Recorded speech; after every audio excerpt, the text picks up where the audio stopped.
형제자매 중에 누구 하나가 부자가 되면 가족들 사이에 의외의 문제가 발생할 수 있습니다. 가족들 사이에 빈부격차가 벌어지면 불화와 서운함과 비난이 난무할 수 있습니다. 저는 여러분이 모두 부자가 될 사람이라 믿고 지금부터 부자가 되었을 때 부모와 형제에게 어떻게 처신해야 할지를 미리 알려드리겠습니다. 돈을 버는 규모와 결혼 여부에 따라 조금씩 변화가 있지만 제가 실수했던 것들과 잘한 것들을 살펴서 말씀드리겠습니다. 첫 번째 상황은 재산 규모가 10억 원 안쪽일 때입니다. 이때까지 해야 할 일은 부모님을 모시는 올케언이나 형수님에게 가방 사주기, 조카들 대학 때 노트북 사주기, 가족 단체 식사값 혼자서 내기, 부모님께 일정한 생활비를 정기적으로 드리기 등입니다. 이때까지 하지 말아야 할 일들은 형제들 창업자금을 빌려주는 일, 부모님의 집이나 차를 바꿔주는 일 등입니다. 이런 정도라면 가난을 벗어나 막 부자가 된 경우입니다. 가족들 내에 눈에 띄지 않게 여자들이나 조카들을 챙겨야 할 시기입니다.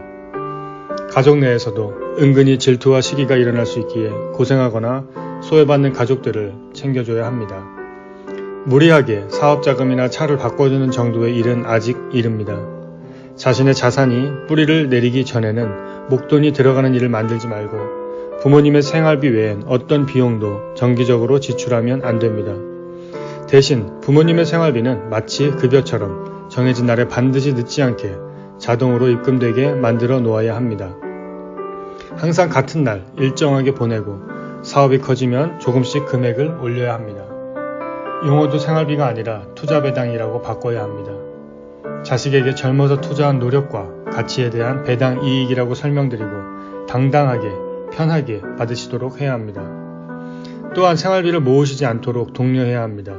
사정이 어려운 다른 자식들을 돕는다고 안 쓰고 모으는 일이 없도록 직불카드를 만들어 드리고 잔고가 남으면 남은 돈을 빼고 드리면 됩니다. 그러면 월말마다 택시 타시고 커피 드시고 꽃 사러 다니신 흔적이 통장에 보일 것입니다.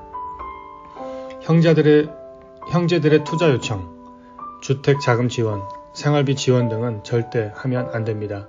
아직 물에서 미쳐 나오지도 않았는데 발목을 잡아 모두 함께 다시 가난으로 빠져 들어갈 수 있는 시기입니다. 혹시 그런 일로 형제 간의 인연이 끊겨도 안 됩니다. 아직 당신의 자녀와 배우자를 형제나 부모보다 먼저 챙겨야 되는 시기입니다.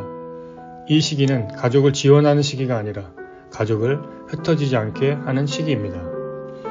두 번째 상황은 재산 규모가 50억 원 안쪽일 때입니다. 이때는 부모님의 집을 사주거나 차를 사주는 시기입니다. 부모님 용돈 정도가 아니라 생활비 전체를 책임져야 하는 시기입니다. 조카들의 학비를 내주는 시기도 되었습니다. 형제들이 질투하던 시기가 지나 인정기가 왔습니다. 이때는 이런 큰 돈을 써도 행세한다는 소리를 듣지 않습니다. 조카들을 챙겨주는 이유는 두 가지입니다. 조카들을 챙기면 사촌들이 친척이라는 가족 공동체 개념이 명확해집니다. 사촌들끼리 잘 어울리고 자주 만나게 됩니다. 다른 좋은 점은 내 형제자매들이 어려운 부탁을 덜 하게 됩니다. 자기 자녀들의 학비를 내주고 여행을 보내주고 입학 때마다 노트북을 바꿔주는 부자 형제가 있다면 터무니없는 부탁을 하지 못하게 됩니다. 조카들에게 쓰는 비용이 형제들의 사업자금이나 보증, 주택자금 지원 등으로 쓰는 돈보다 훨씬 싸고 현명한 지출입니다.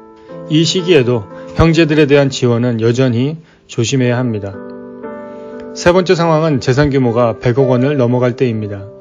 이때부터는 형제들 중에 가난한 사람이 있으면 안 됩니다. 그들이 가난에서 벗어나도록 적극적으로 도와주어야 합니다. 그들의 가난은 이제 당신의 책임입니다. 형제 자매 중에 사업가 기질이 있는 사람에게 사업체를 만들어주고 직책을 주는 시기입니다. 당신뿐 아니라 가문이 부자가 되도록 만들어야 합니다. 이미 재산 규모가 100억 원대를 넘었다면 자산을 만드는 시기입니다. 부모님을 해마다 여행을 보내드리고 부모님의 친한 친구들도 함께 보내드려서 자식 자랑을 부모님의 친구들이 하게 만들 시기입니다. 가족과 친척 사이에 봉이 아니라 보험이 되어야 합니다. 친지들의 경조사를 지원하고 병원비 들어갈 일이 생기면 당신이 자가 보험사가 되어주어야 합니다. 그리고 이 일을 모두 배우자를 통해서 해야 합니다. 그래야 배우자가 가족 안에서 대우받고 함께 보람을 느끼게 됩니다.